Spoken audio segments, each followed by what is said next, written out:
Hey guys, it is lunch hour, or at least I'm making this lunch hour. I love working from home, but the hardest thing is really stepping away.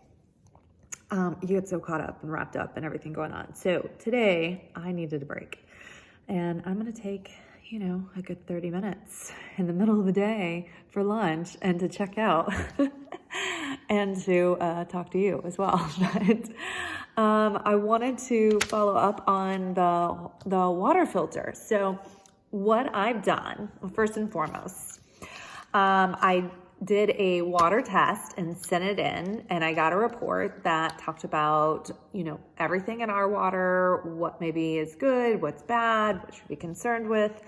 It also talks about whether our water is hard or soft, do we need a softener? And so I did that, got the results. And then I scheduled a consultation with, her name's Irina, and her Instagram is I Read Labels For You, and she's awesome. She gets in deep and really vets everything for us. So I value her opinion for sure. Some things that we found with my water is overall it's not bad, right? But there's still a lot of stuff in there that we don't want. Some of that being, so there's lead that's in there. Let's see.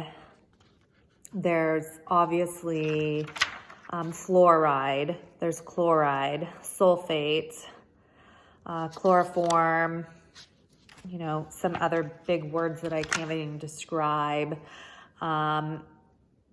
Mercury, nickel, cadmium, like aluminum. Those are things we want to look out for. Luckily, I didn't have aluminum or cadmium or mercury or nickel found in mine.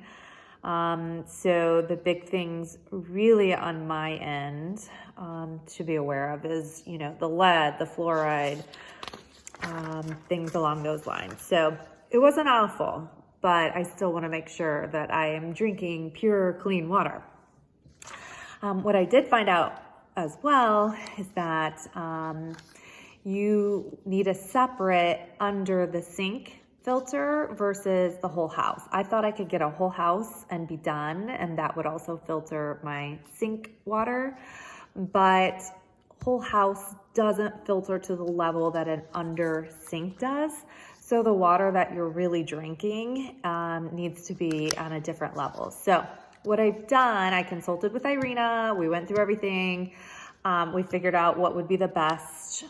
Well, she gave me some options and I got to decide, but under the sink under the sink filter.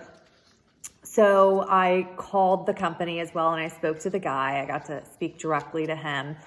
And he was awesome. I sent him my report as well, just to confirm everything, so I know I chose the right one. So I have that ordered.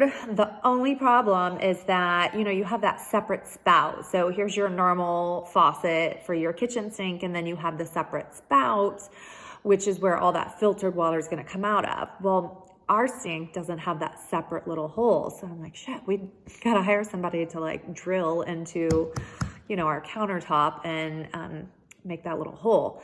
He sent me, though, there is actually a faucet, your normal faucet, that has something that comes off of it with that extra little spout for the filtered water, which is great. So Mike is going to be able to install everything. We don't have to drill into our countertop to add that little extra thing. So done.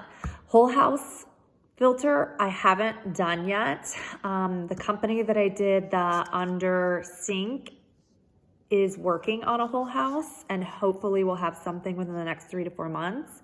So I'm going to kind of hold off in hopes that they produce. And if they don't, he said to give him a call back and he can help me figure out, kind of the whole house filter and what I should do there. So anyway, there's a lot I learned, things I didn't even think about with, even your shower is I'm obviously thinking about what's going in my body. Our body's soaking in that water, right? But I didn't even think about some of the, VOCs that could also happen from the shower too. So I will get a whole house water filter, but I'm gonna start with the under the counter and the sink faucet first in the kitchen. So there's my update. Let me know if you guys have any questions, and have an awesome day. Bye.